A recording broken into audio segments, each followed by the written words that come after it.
Permitidme que empiece la primera sesión temática de este Congreso WeMind con una frase. La frase dice: las personas con un mayor nivel de autodeterminación participan más socialmente y están más satisfechas. De las que participan, un 62% manifiestan hacerlo de manera satisfactoria. Y os preguntaréis, a lo mejor, ¿por qué empieza con esta frase? Nosotros 5 trabajamos todos en el Institut Guttmann, somos un hospital especializado en la neurorehabilitación. Nos dedicamos al tratamiento médico-quirúrgico y la rehabilitación de la lesión medular y del daño cerebral. Pasado mañana hará 60 años que nos dedicamos a esto. Fuimos el primer hospital en el Estado español en dedicarse a este tipo de patología con este tipo de intervención. Y es de suponer que con 60 años de experiencia, pues la intervención asistencial, toda la práctica clínica es nuestro punto fuerte, así es.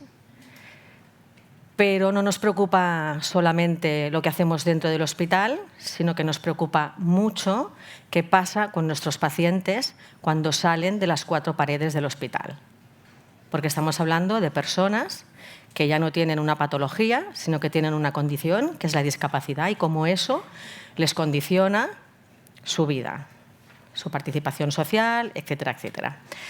Entonces, lo que os vamos a explicar hoy, mis 4 compañeros, es precisamente esto. Es cómo el Institut Guttmann, no solamente desde el punto de vista de la excelencia asistencial, sino también de nuestro compromiso social, ideamos toda una serie de programas que tienen que ver en cómo mejoramos, cómo participamos y cómo intervenimos para que la participación social de las personas con discapacidad sea la que tiene que ser, que no es otra que la que tenemos nosotros mismos. Entonces, aparte de estos programas, que mis compañeros os comentarán, que después os presentaré, como además somos también instituto universitario adscrito a la Universidad Autónoma de Barcelona, hacemos investigación. Entonces, somos el primer centro que hacemos un proyecto de investigación social. Es el proyecto Participa, que se encarga precisamente de intentar poner todos los fundamentos, toda la base científica, todos los datos que realmente lo que hacen es suscribir cuál es nuestro apoyo por todos estos programas comunitarios y por qué son tan necesarios, ¿no? Cuando una persona con discapacidad participa socialmente en igualdad de condiciones que lo hacemos todos los demás, estamos haciendo muchas cosas. No solamente estamos facilitando la calidad de vida de estas personas, sino que estamos transformando el entorno y estamos abriendo la puerta, y esto es muy importante, a nuevos servicios más inclusivos, más accesibles y, por lo tanto, mejores para todos. Es decir, estamos creando sociedades más justas y más organizadas. Entonces, esto es lo que os vamos a explicar ahora. En primer lugar, intervendrá Joan Saurí. Joan Saurí es psicólogo, es investigador principal del proyecto Participa. Él precisamente va a explicar en qué consiste el proyecto Participa. Es un proyecto en el que están colaborando más de 2.000 voluntarios y que tiene como objetivo analizar cuáles son las barreras y los facilitadores precisamente que benefician o no la participación social de las personas con discapacidad. Es decir, una investigación que nos ayuda a saber qué es lo que funciona, qué es lo que no, y poner datos a eso, ¿no? Después intervendrá Cristina Bonet. Cristina Bonet es terapeuta ocupacional, es coordinadora del EASE. El EASE es un equipo de evaluación y apoyo especializado que tenemos en el Institut Guttmann. Ella nos hablará de los programas de atención a domicilio. Son programas pensados específicamente para un perfil de paciente muy concreto que está en el hospital y que después marcha a su casa, o otros perfiles de pacientes que necesitan que la intervención se haga directamente en su domicilio. La tercera intervención será a cargo de Julia Castelló. Julia Castelló es también terapeuta ocupacional. Ella nos expondrá la importancia de los programas de rehabilitación activa. Ella os explicará en qué consiste este concepto, pero no deja de ser estos programas que decimos que hacemos en la comunidad para que las personas con discapacidad, después de su etapa hospitalaria, puedan participar en entornos reales y enfrentarse a lo que se van a encontrar en el día a día. Y finalmente cerrará el bloque Jan Arimain. Jan Arimain es coordinadora, junto con Julia Castelló, de los programas de rehabilitación activa. Jana lo que nos va a explicar es lo que os apuntaba al final de la intervención, antes de pasar a la presentación de las personas, y es que Cuando estamos haciendo una sociedad mejor para las personas con discapacidad, en realidad lo estamos haciendo para todos nosotros. Y entonces, ver cómo las personas con discapacidad participan en la sociedad lo que nos hace es también ver la necesidad de crear estos nuevos servicios contribuyendo a una sociedad más justa. Ella explicará cómo nosotros, con nuestros programas de rehabilitación activa, lo que hacemos es provocar, promover, impulsar que las empresas vean que las personas con discapacidad también son un colectivo, también son un target que tiene que acceder, pues yo qué sé, a hacer múltiples actividades como ella os explicará en alguna de ellas. Entonces, no me extiendo más. Empezamos con nuestra mesa y cedo la palabra a Joan Saurí.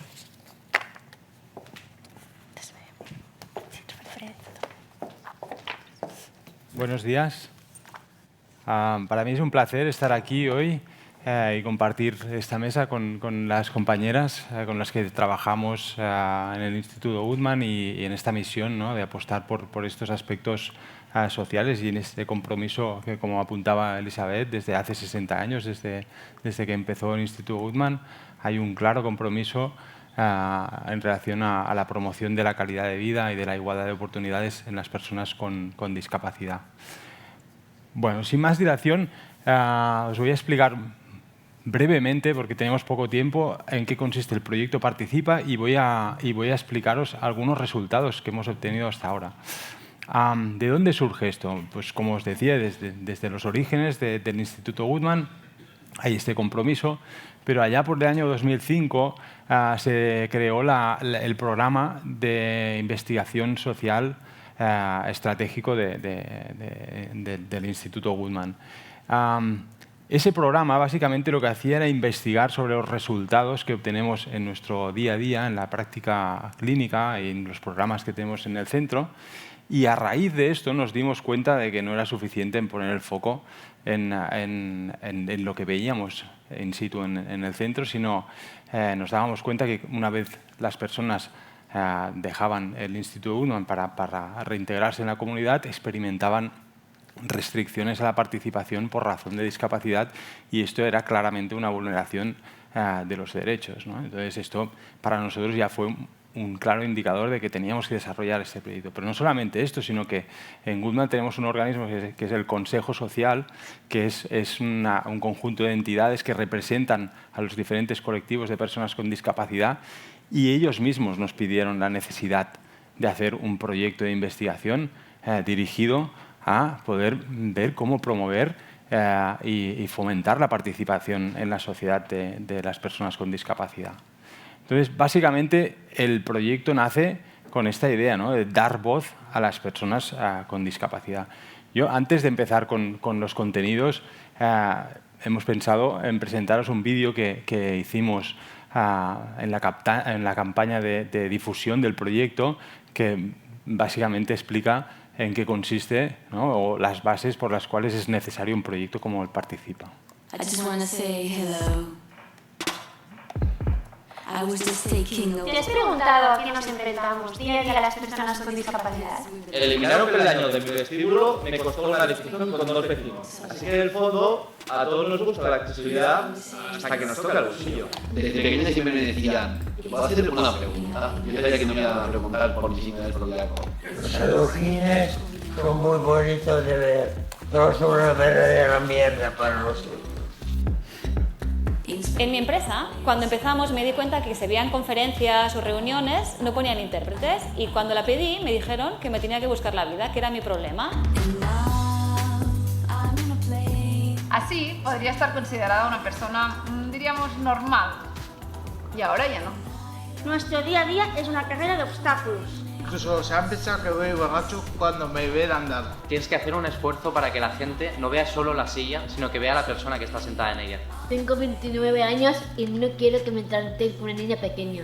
Y la típica pregunta, ¿tu novio también es ciego, no? Me he llegado a sentir un superhéroe que casi está poniendo gasolina, ¿no? Una vez se me acercó un hombre y me dijo, hostia, nunca había visto a alguien como tú hacer esto, ¿no? Al final estás poniendo gasolina. Si nos queréis catalogar de superhéroes, quizá apuntar un poco más alto, ¿no? Somos 1.000 millones de personas con discapacidad en el mundo. No nos conformamos con solo vivir, queremos participar.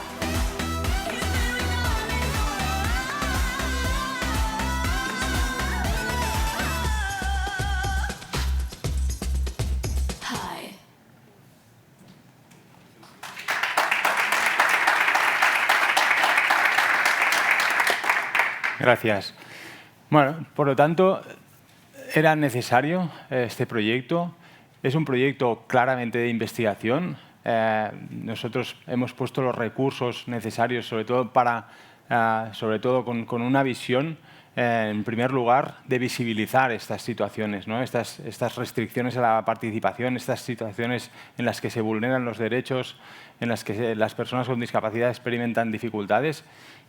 Hemos querido generar conocimiento objetivo a través de datos, de recogida de datos y de información no solamente cuantitativa, sino también cualitativa.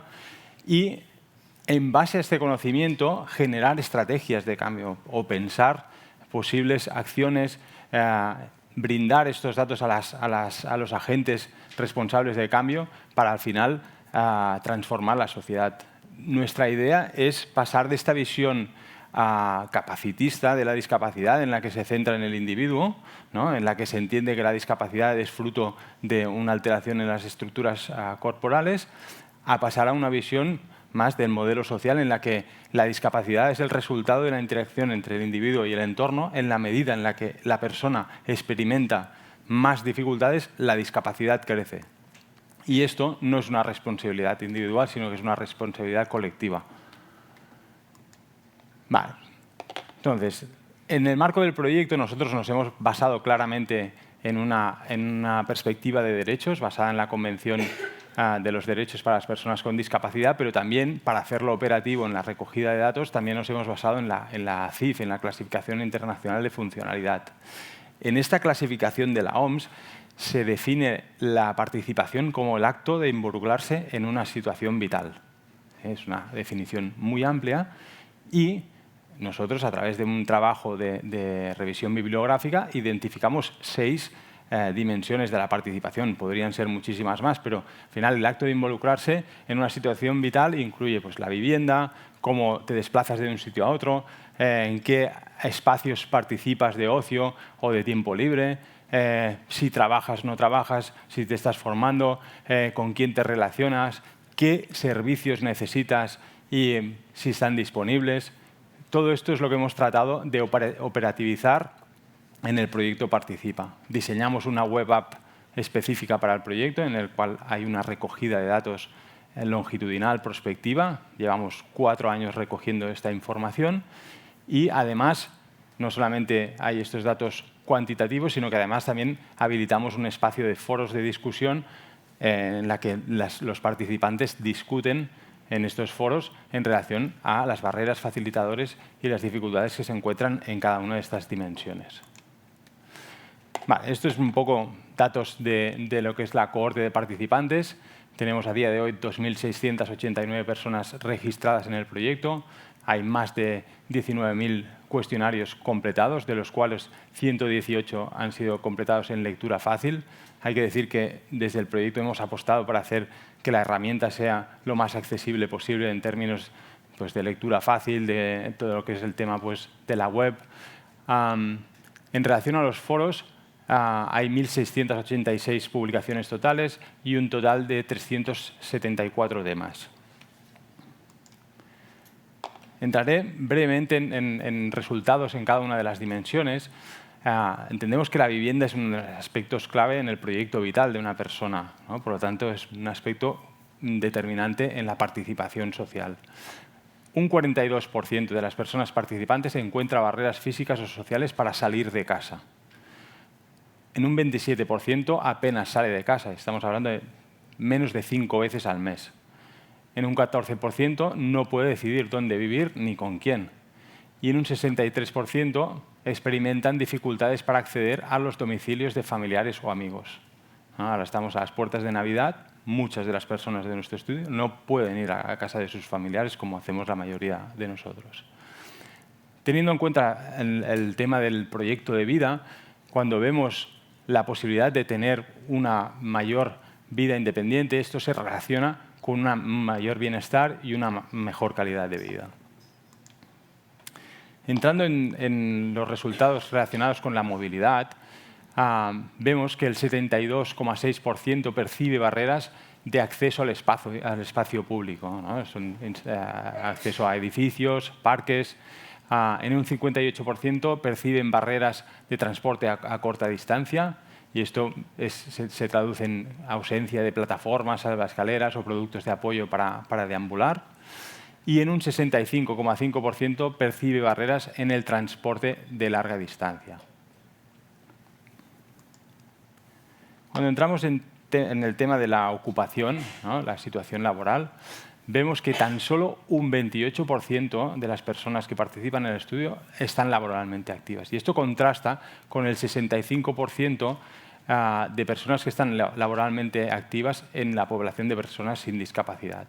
Sin embargo, hay que tener en cuenta que la mayoría de las personas de nuestra muestra consideran que el trabajo es importante en sus vidas y en un 69% confía en su capacidad para desempeñar un empleo.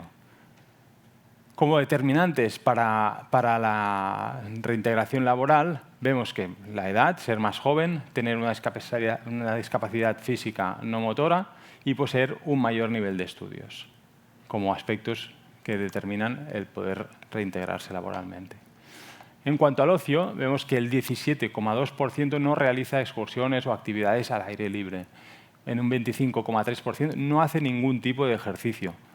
Un 48%, es menos de la mitad de la muestra, puede decidir libremente su tiempo de ocio. Aquí os he puesto un testimonio del foro en el que nos resalta el tema de la tecnología y las dificultades también en relación al ocio, ¿no? Dice, la tecnología es importante también para el tema del ocio, pero creo que si no hubiera tantas barreras arquitectónicas de falta de recursos materiales, falta de adaptaciones en polideportivos, gimnasios, etc., la gente con discapacidad no recurriría tanto a las tecnologías en sus ratos de ocio. Y creo, también bajo mi experiencia personal, que el deporte, por ejemplo, sería mucho más beneficioso que cualquier tecnología.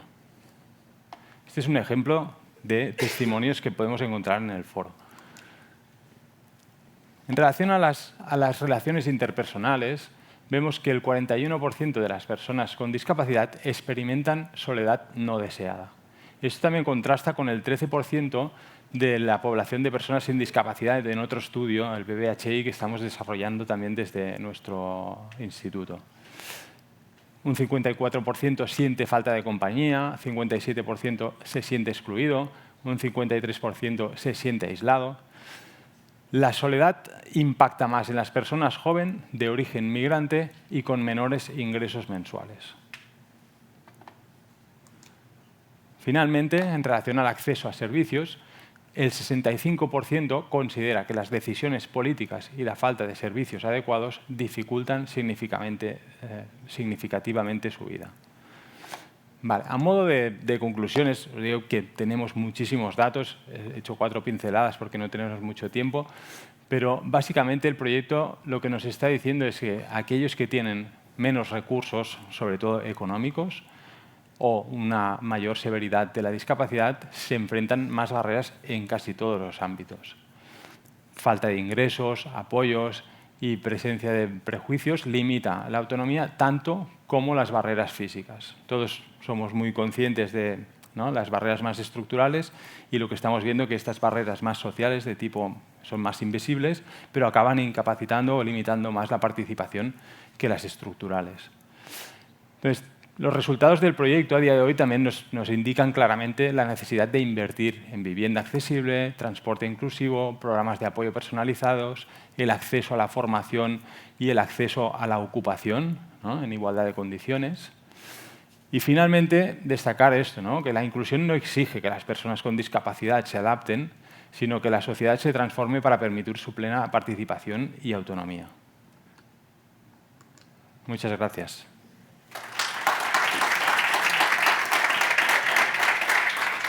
Oye, tiempo perfecto. Perdón.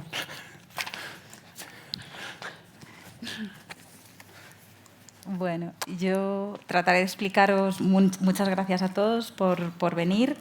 Trataré de explicaros muy brevemente el trabajo que hacemos diariamente un equipo de 10 personas, el equipo EASE, y os explicaré, bueno, cómo hacemos en el día a día.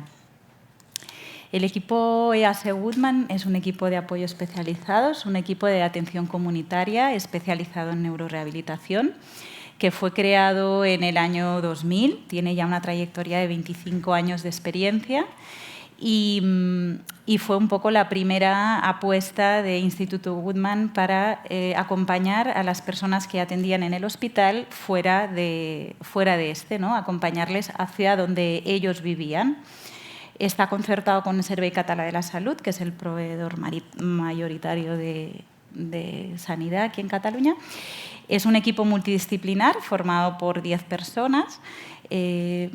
Los profesionales que lo conforman son un médico, 2 enfermeras, un trabajador social, 4 terapeutas ocupacionales, uno de ellos especializado en salud mental, un fisioterapeuta y soporte de psicólogo en alguno de los programas.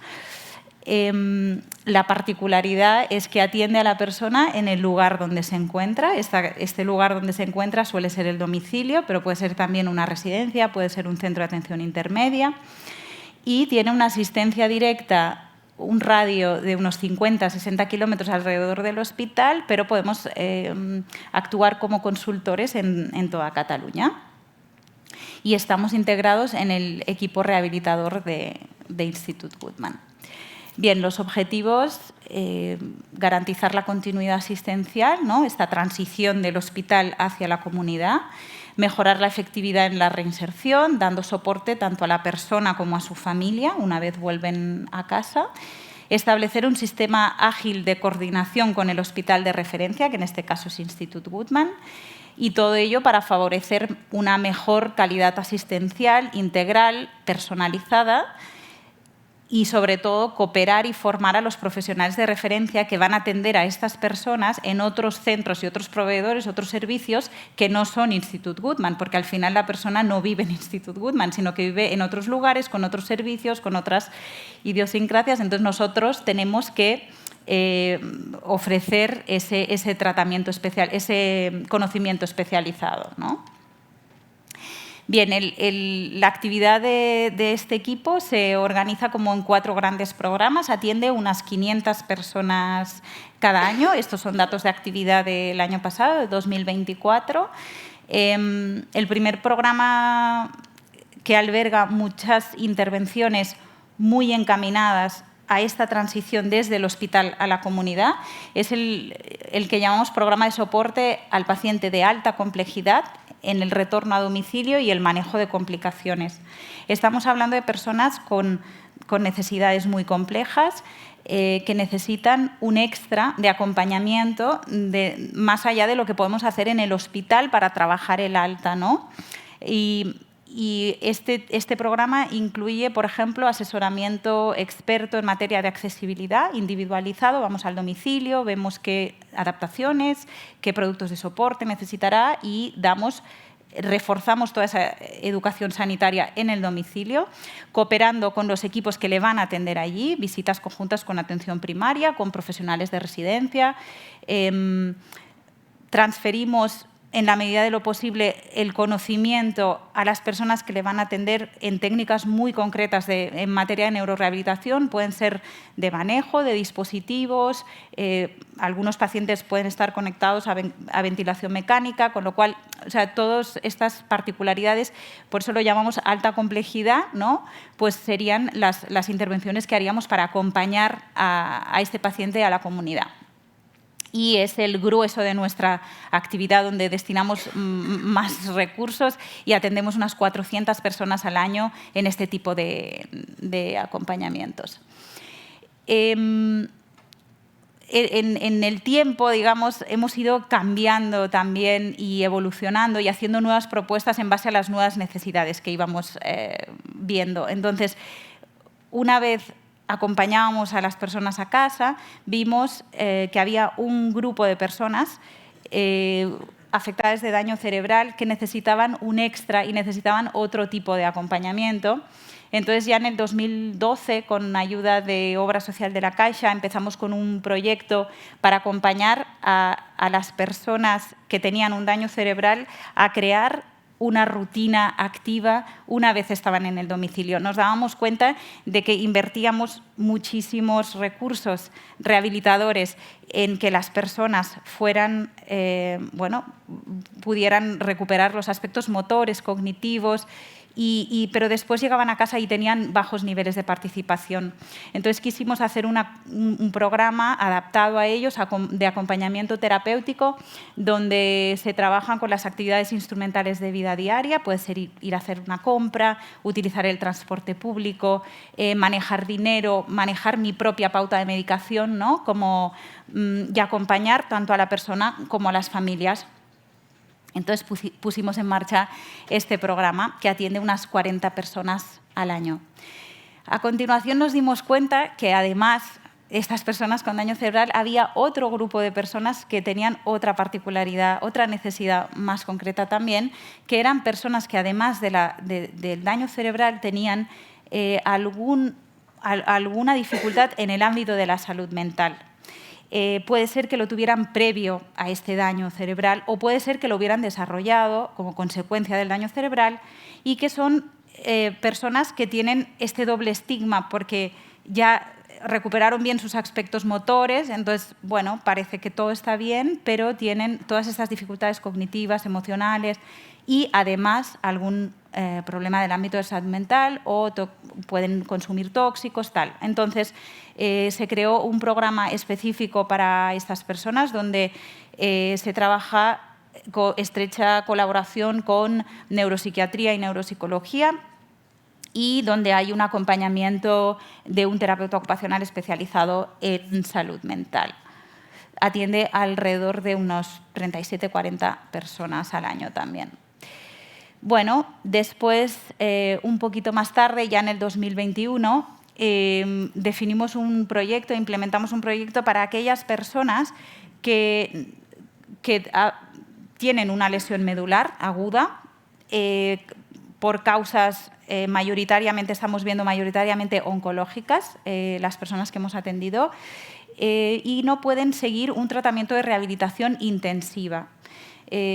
Por lo tanto, no podrían ingresar en el hospital para hacer esta rehabilitación intensiva, que sería como unas 5 o 7 horas de rehabilitación, pero sí que necesitan un tratamiento individualizado, especializado y muy adaptado en ritmo e intensidad, ¿no? Y este es el programa más nuevo que hemos desarrollado desde el 2021. Estamos atendiendo unas 33 personas, en el 2024 atendimos unas 33 personas. Y lo que tratamos es de poner a disposición del mismo equipo que tendría la persona en un ingreso, lo ponemos a disposición en el domicilio, nos adaptamos absolutamente a su ritmo, es decir, cada sesión llamamos antes, ¿cómo te sentó la quimio hoy? ¿Estás bien? ¿Puedes hacer la sesión? Entonces vamos, no vamos, ¿no? Entonces esto nos está dando muy buenos resultados, por supuesto, experiencia paciente nos están reportando muy buenos resultados, pero además estamos viendo que quizás con algo más individualizado en casa, en el propio entorno, la autonomía es tan real como que la transferencia de la cama a la silla es desde tu cama y no desde una que después vas a tener que transferir. Esto nos está reportando muy buenos resultados en cuanto a autonomía, en cuanto, por supuesto, experiencia paciente y estamos evitando un ingreso en personas que no pueden recibir este tratamiento. Y a continuación, para que veáis un poco este trabajo con las personas con daño cerebral, os he puesto un pequeño vídeo para que podáis ver cómo trabajamos, que yo creo que con una imagen se entiende muy bien.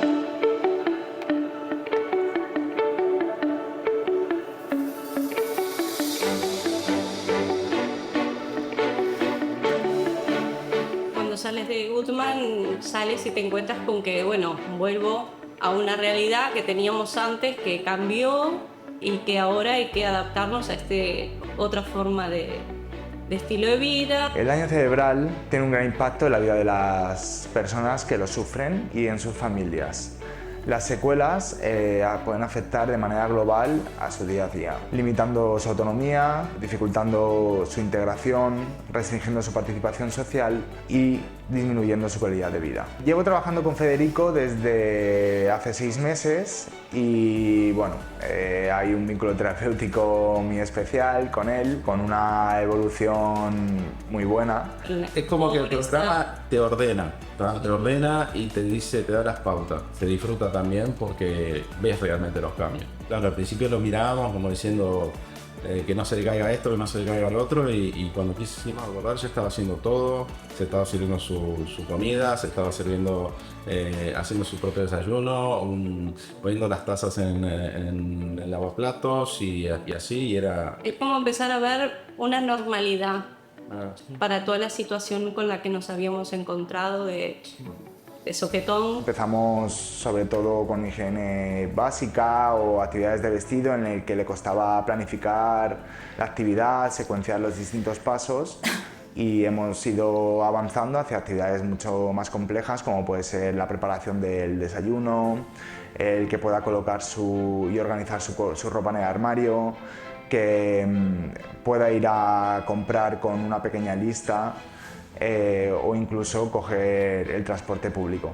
Y el hecho de que él, estando aquí, saliera con Tomás, solamente con Tomás, que fue las primeras veces que estuvo que no sea alguien de la familia. Que fue al Mercadona. Claro, que se fue al Mercadona solo con él, y nosotros esperando muy emocionados porque decimos, mirá, que es como que se va fuera solo prácticamente, ¿no? Digo, acompañado de alguien que no somos nosotros. Entonces esa ilusión de saber, y cuando llegaba a preguntarle, ¿y cómo estuvo? ¿Qué hiciste? Se ha avanzado mucho. Es en todo el tema del lo que son el timing del día a día. O sea, él ya no sabía, por ejemplo, no tenía ¿qué va a hacer? ¿Qué hacemos mañana? ¿Qué hacemos pasado? Y Tomás le puso todo un orden, un calendario, y nos hizo adaptarlo para él, para que él supiera lo que tenía, qué actividad tenía el martes, qué actividad tenía el miércoles, qué es lo que tenía que hacer. Muchas gracias por todo.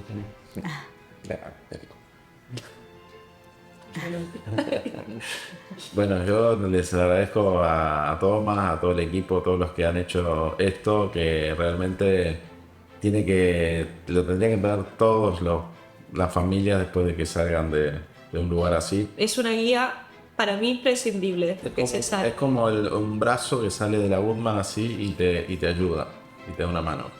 Y es lo que necesitas.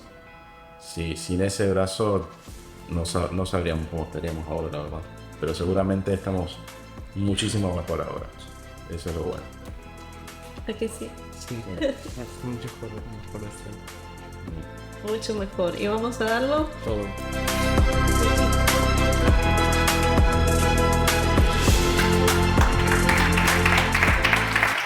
Muchas gracias.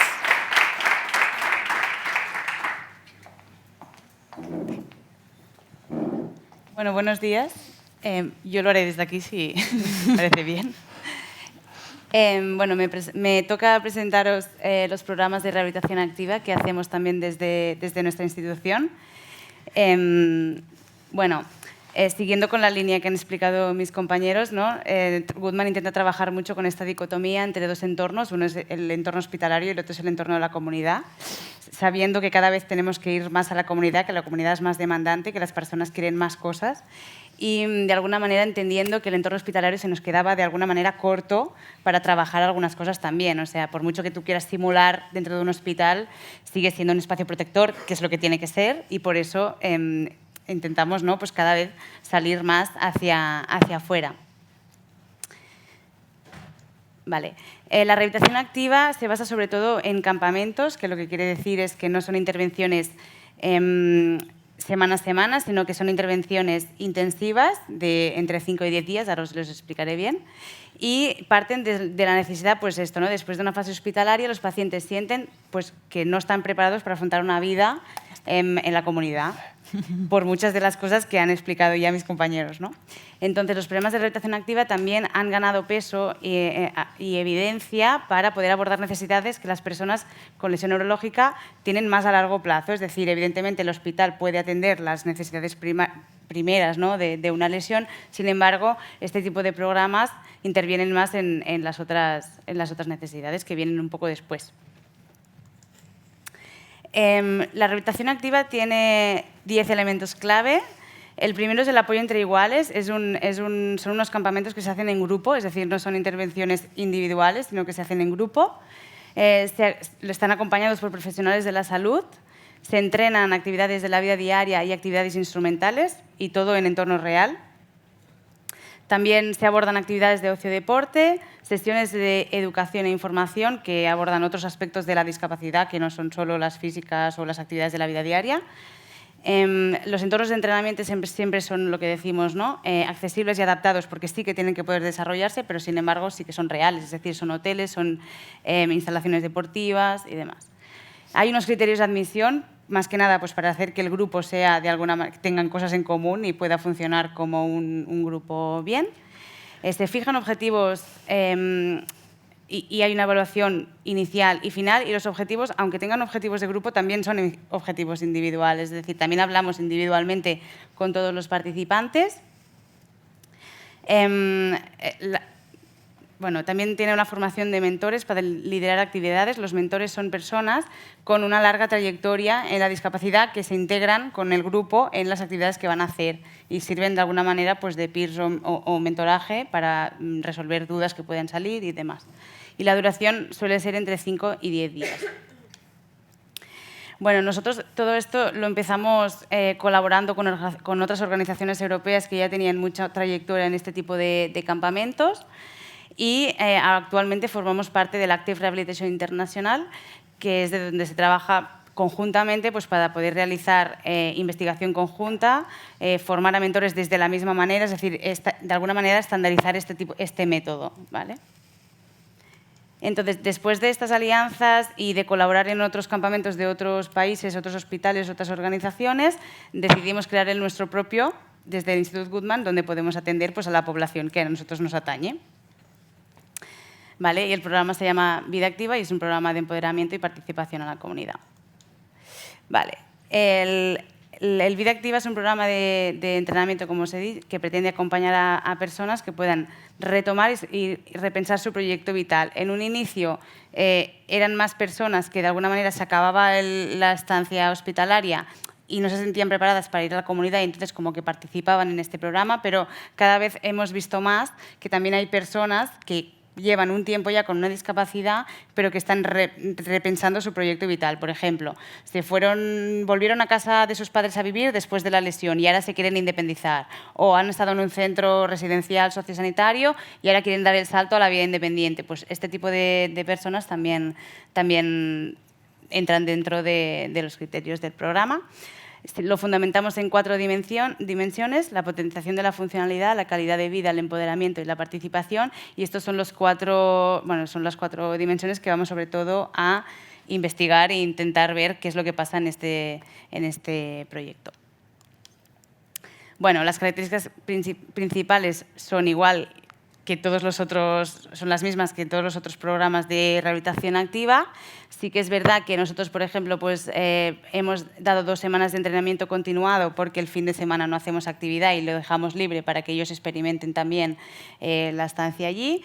La convivencia entre iguales, en nuestro caso, es de 6 participantes por cada edición. Es un grupo reducido, pero a la vez, bueno, suficiente, creemos. Se trabajan objetivos personales de cada participante. Como he explicado, también hay la presencia de peers, que son pues, personas, mentores, que nos ayudan mucho a tirar hacia adelante como el día a día con esas personas y hablan mucho con ellos, crean redes, crean contactos. Intentamos que estos peers, de alguna manera, respondan a la necesidad del grupo en este momento, ¿no? Pues, por ejemplo, si hay una persona que es padre o madre que participa en el grupo, pues que haya un peer que sea madre o padre también, ¿no? Este tipo de cosas.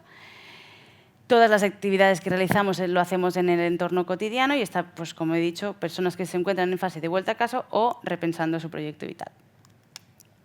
El tipo de actividades que hacemos las dividimos en estos 3 grandes grupos. Las actividades de la vida diaria, pues, lo básico para cuidarse a uno mismo, también el cuidado del hogar y también la movilidad por la comunidad. Y desde ahí también abordamos no solo que puedan hacerlo, sino cómo los hábitos y los roles que me van a ayudar a que esto sea factible, ¿no? Es decir, no solo me sé ducharme, sino que entiendo toda la complejidad que igual es levantarme antes, crear un tipo de hábitos que antes no tenía. Abordamos actividades lúdicas y deportivas que sobre todo están basadas en los intereses personales de los participantes. Hablamos con ellos y les preguntamos qué les gustaría hacer. tanto pues, para acompañar experiencias deseadas, es decir, ostras, a mí me gustaría muchísimo probar este tipo de actividad, pero no me atrevo solo, o explorar nuevas experiencias, porque al tener una lesión neurológica de este tipo, pues a veces sí que hay hobbies que no se pueden retomar de la misma manera, ¿no? Entonces, como todo este proceso de exploración también lo trabajamos. A la vez, creemos que este tipo de actividades predisponen a conexión con recursos, es decir, voy a un gimnasio convencional, voy a una piscina municipal, voy a este tipo de servicios que están en la comunidad y a la vez pues, presentan retos motrices que de alguna manera nos facilitan el entrenamiento y el autoconocimiento de cómo puedo entrar en un barco de vela, cómo puedo hacer este tipo de cosas sin que el espacio esté súper adaptado. Evidentemente que pedimos un mínimo para poder asistir porque venimos con el grupo que venimos, pero bueno, esta es un poco la idea.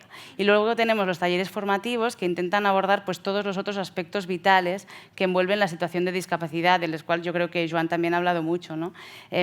La reinserción laboral, la sexualidad, la filosofía de vida independiente, cómo viajar, todos estos otros interrogantes que no están abordados dentro de lo que entendemos la rehabilitación convencional, sin embargo muy importantes para retomar una vida plena. Bueno, hasta ahora, iniciamos más o menos el programa, lo iniciamos en el 2022. Hemos hecho 5 ediciones con personas con lesión medular. Tenéis más o menos los rangos de edad, el tipo de lesión, muy a grande modo, porque es tetraplegia y parapléjica y dentro de cada cosa hay muchas cosas, pero para que nos hagamos una idea grande y también pues, por género y hemos podido evaluar a 26 participantes.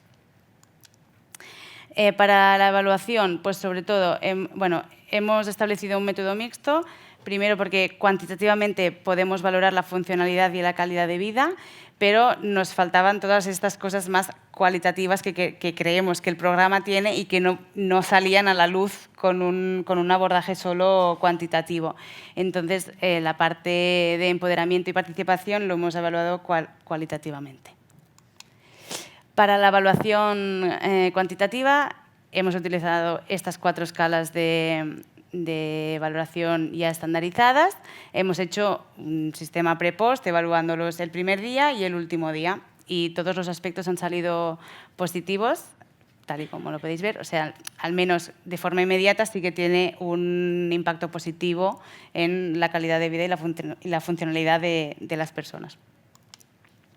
Para la parte cualitativa, los juntamos 13 de los 26 participantes dentro de un grupo de discusión y que intentamos que fuera una muestra representativa de las personas que teníamos, pues que hubiera personas con tetraplegia y paraplegia, que hubiera hombres y mujeres, que hubiera gente de todas las edades, ¿vale? Y esta información la clasificamos en 2 tablas, una de empoderamiento y otra de participación, y vimos un poco lo que pasaba. Muy resumidamente, os puedo decir que sobre todo tiene un impacto en el empoderamiento, sobre todo en el empoderamiento grupal, porque se funciona como grupo, ¿no? Y a la vez vemos como este empoderamiento grupal tiene un efecto bidireccional hacia el propio individuo y también hacia el colectivo o más grande, ¿no? Digamos como más conceptual de lo que es las personas con discapacidad. Y a la vez esto lo pudimos traducir como que este trabajo de empoderamiento sigue potenciando la calidad de vida hacia un lado y también la participación hacia el otro lado. Por eso fue muy interesante esta parte porque nosotros queríamos mucho trabajar la participación comunitaria, sin embargo la participación comunitaria vimos que en este tipo de programas no nos queda tan cerca, ¿no? Es decir, no puedo intervenir en si los espacios están adaptados o no, no puedo intervenir en las leyes o las políticas públicas que hay, no puedo intervenir en muchísimas cosas, puedo intervenir en los individuos que participan y esto puede generar un cambio mayor, ¿no? Pero es un programa más de empoderamiento que de participación. Las conclusiones ya os las he explicado, es decir, tiene un efecto positivo inmediato en la calidad de vida y la funcionalidad, tiene un efecto muy bueno en el empoderamiento y esta bidireccionalidad que le podemos dar a este trabajo y sí que tiene un efecto en la participación comunitaria, pero realmente vimos una dificultad a la hora de acceder a ella como trabajo.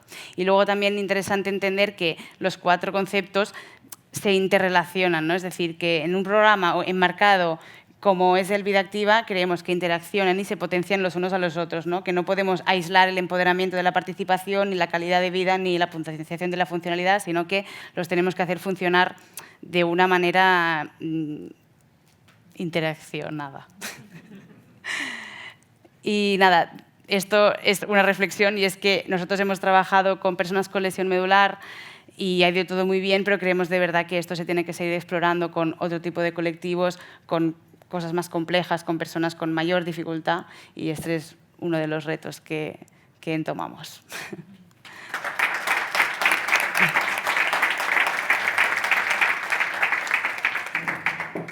Vale.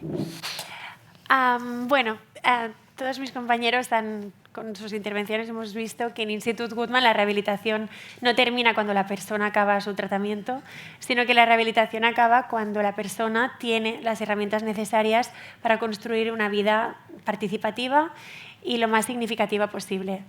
Pero para que esto pase, necesitamos que también los entornos sean lo más accesibles posibles y realmente pues, abran las puertas a que toda esta diversidad pues también sea atendida. Joan lo ha explicado muy bien al principio y con datos, ¿no? Pero sí que quería subrayar el hecho de que la discapacidad no es inherente a la persona, sino que se encuentra en el entorno, en el contexto. Y la Convención de las Naciones Unidas sobre los Derechos de las Personas con Discapacidad lo explica muy bien. La discapacidad aparece en el momento en que la persona, con su condición, interactúa con un entorno que no está adaptada a sus necesidades y, por lo tanto, no le permite participar en igualdad de condiciones al resto de la ciudadanía. En esta imagen yo creo que es bastante representativa, ¿no? Si estas escaleras las cambiamos por una rampa, esta persona deja de verse limitada y puede acceder al sitio igual que el resto de las personas. Por lo tanto, dejamos de culpabilizar, por decirlo de algún modo, a la persona, ¿no? No atribuimos la discapacidad a la persona, sino al entorno y lo vemos como una responsabilidad colectiva y no solamente de la persona afectada. La inclusión, muchas veces hablamos de inclusión cuando vemos que a una persona se le permite estar en un sitio, pero yo quiero subrayar que inclusión no es solo estar, sino es poder aportar, es decir, que el entorno tenga las condiciones necesarias para que la persona con discapacidad pueda aportar y pueda contribuir. ¿Qué pasa? Cuando una persona ocupa un espacio en la sociedad de manera activa, empezamos a ver que la sociedad no había previsto ciertas cosas. Empezamos a cuestionar las estructuras y los diseños actuales y vemos que son excluyentes, ¿no? Y aquí es cuando vemos que necesitamos generar cambios que además no solo benefician a las personas con discapacidad, sino que la accesibilidad universal beneficia a todo el mundo en realidad. Personas mayores, niños pequeños, personas embarazadas, ¿no? Y además teniendo en cuenta que la prevalencia de la discapacidad es cada vez mayor y que muchos de nosotros nos podemos encontrar con una situación de discapacidad durante nuestra vida. Y además, ocupar un espacio en la sociedad de manera activa también da visibilidad a la discapacidad, ¿no? Gracias a la participación generamos referentes. Y estos referentes lo que hacen es contribuir a un cambio de mirada de la sociedad hacia las personas con discapacidad y además allanar un poco más el camino para los que vendrán. Este flujo, esta diapositiva, el título de romper la simetría, ahora os explico. Cuando una persona con discapacidad se encuentra con una dependencia, ya no hablamos de dependencia funcional, sino dependencia social. A las personas con discapacidad se les permite participar y estar porque la sociedad así lo decide. No sé si me explico, ¿no? Existe una relación de dependencia entre la persona con discapacidad y la sociedad. Es decir, las personas con discapacidad somos beneficiarios de las decisiones que toma la sociedad por nosotros.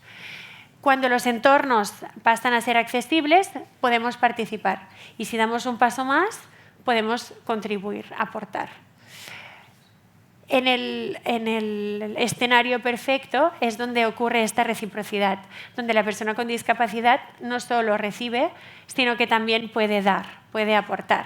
Y aquí es cuando existe la verdadera inclusión, ¿no? Y las personas con discapacidad ya no son beneficiarios, sino que pasan a ser agentes transformadores.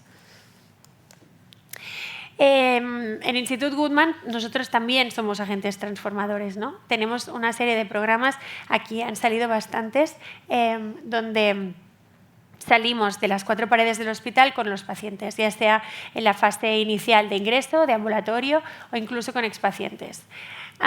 Tenemos las salidas extrahospitalarias, por ejemplo, que se hacen con pacientes que están ingresados, que están en tratamiento, y salimos a la calle para encontrarnos con el entorno real, ¿no?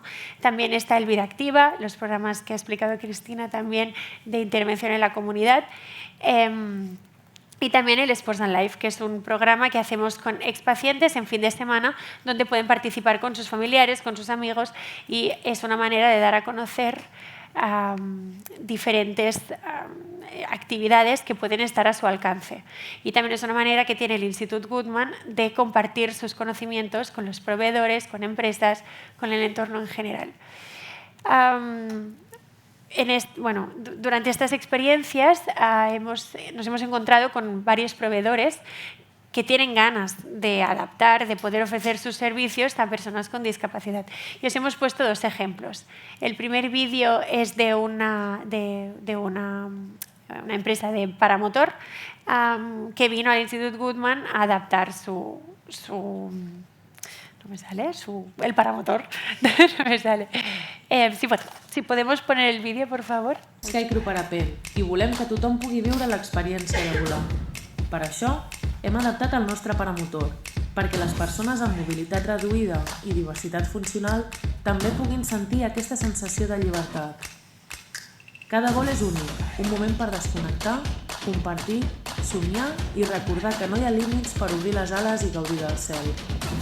Amb la col·laboració de l'Institut Goodman vam visitar el centre per compartir el projecte i estudiar com millorar el nostre paramotor adaptat. Tens ganes? Sí. Gràcies a aquesta feina conjunta, avui persones com el Dani, el Roman, la Maria i la Carme, participants del programa Sports and Life, han pogut viure l'emoció de volar sense límits. ¡Mamá, está guapísimo!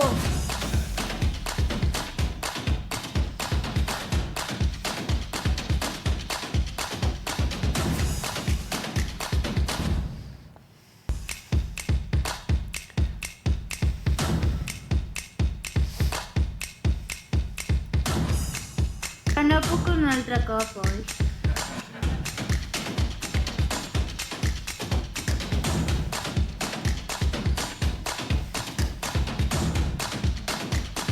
¿Qué tal? Fantástico, súper bien, muchísimas gracias. A tú por venir. Y hay otro ejemplo que es de equinoterapia en una hípica que está en Vilassar de Mar, donde también empezamos a colaborar con ellos, con diferentes usuarios, tanto con lesión medular como con daño cerebral, y que también, tanto ellos como nosotros, pues aprendimos cómo adaptar esta actividad. Som la Núria i en Joan, ella és la Olo, que és la euga que utilitzem per fer teràpia. El nostre projecte s'anomena Equinoteràpia Maresme i estem ubicats a la hípica Rosell de Vilassar de Mar. Nosaltres el que fem és teràpia assistida amb cavall, tant per usuaris amb necessitats físiques com usuaris amb necessitats psíquiques. I col·laborar amb l'Institut Goodman ens ha portat noves maneres de treballar, amb un perfil més neurològic, havent d'adaptar l'entorn i també les tècniques per cada usuari. I ens sentim molt orgullosos de poder participar en aquest projecte perquè podem veure en primera persona els resultats obtinguts amb aquests usuaris. Vale.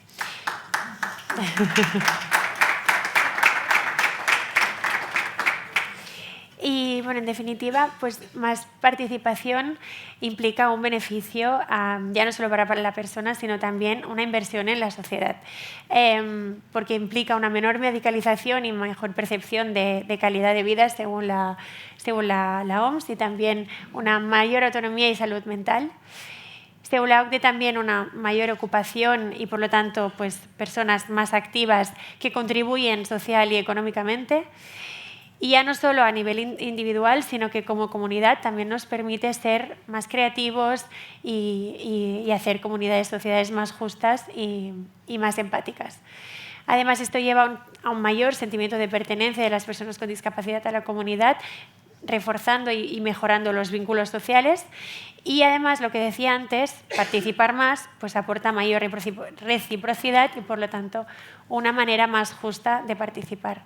Joana al principio decía que participar es el acto de involucrarse la acción de involucrarse a actos sociales, pero yo diría, bueno, todos diríamos en el Instituto Guttmann que es el derecho a involucrarse a actos sociales. Muchísimas gracias.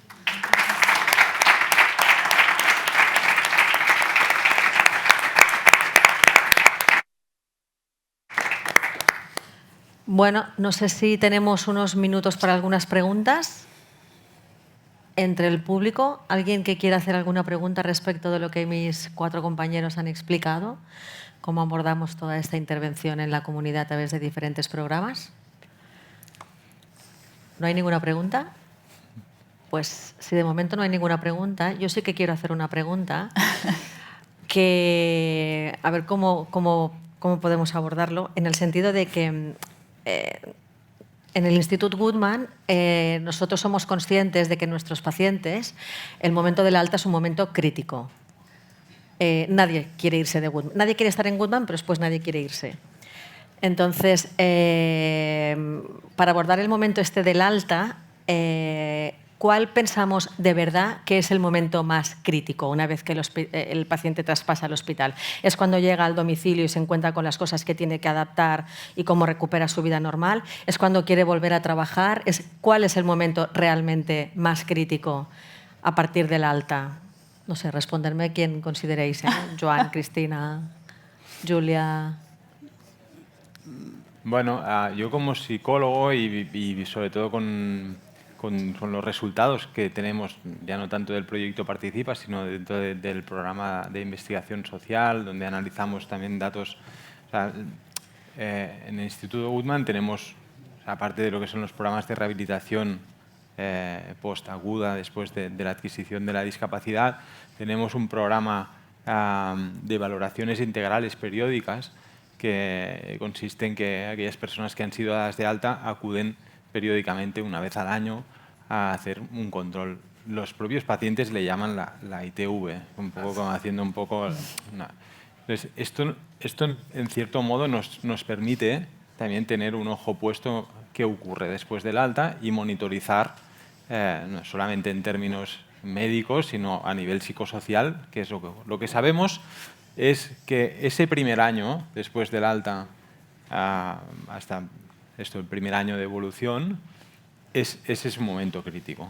Es el momento en el que la persona experimenta de una manera mucho más brusca estas restricciones a la participación, sale de un entorno en el que hay un programa, hay un horario, hay una estructura, y a veces hay una dificultad para dar continuidad a esto, por falta de recursos, ¿no? Estamos hablando, aquí la mayoría pertenece al área metropolitana de Barcelona, donde hay muchos recursos, pero tenemos pacientes de Ribes del Freser, de entornos rurales, donde los recursos son francamente escasos. Entonces, hay ese riesgo que al día siguiente del alta, la persona se encuentra en el domicilio y dice, ¿qué hago ahora? O sea, ¿cómo ocupo mi tiempo? Y esto realmente es el problema más importante que tenemos. Remitiéndome otra vez a los datos, sí que lo que sabemos es que progresivamente la adaptación es favorable. Es decir, que con el tiempo es una variable que nos indica que a más tiempo va pasando, más posibilidades de irse adaptando de una manera favorable, y los índices de calidad de vida así lo reportan, ¿no? Y eso también está descrito en la literatura, no solo con nuestros datos, sino con un efecto, con un fenómeno que se llama disability paradox, en el que se considera como que las personas, por el hecho de tener una discapacidad, tendrían que tener niveles más bajos de calidad de vida, y eso en la literatura no se ha observado, sino que con el tiempo la percepción de calidad de vida es equiparable a la de la población de personas sin discapacidad. Ajá. Vamos a acabar, porque veo que ya está empezando la otra sala, la siguiente mesa, pero quiero hacer una reflexión.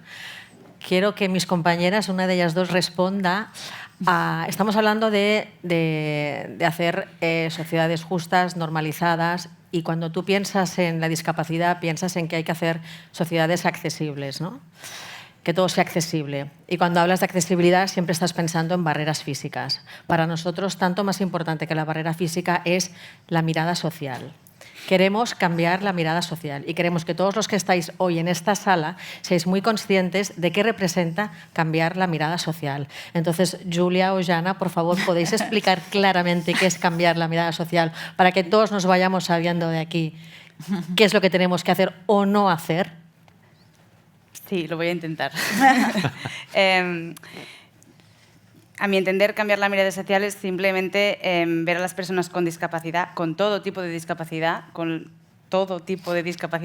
voy a volverlo a decir, como un igual y como una persona llena en derechos y deberes. Y esta parte de deberes también es muy importante. Los derechos parece que más o menos tenemos claro que los tenemos, aunque no siempre se respeten. Pero la parte de deberes creo que es una asignatura pendiente que nos dejen contribuir, que nos dejen formar y crear y participar de todo lo que nos rodea, ¿no? Y no solo de nuestros intereses, ni solo de las cosas que atañen a la discapacidad, sino también en lo que a mí me puede interesar, pues poder participar de igual forma que puede hacerlo otra persona. Muy bien, pues si no tenemos nada más que decir, lo vamos a dejar aquí. Muchísimas gracias a todos. Esperemos que os haya servido y que tengáis muy buen congreso.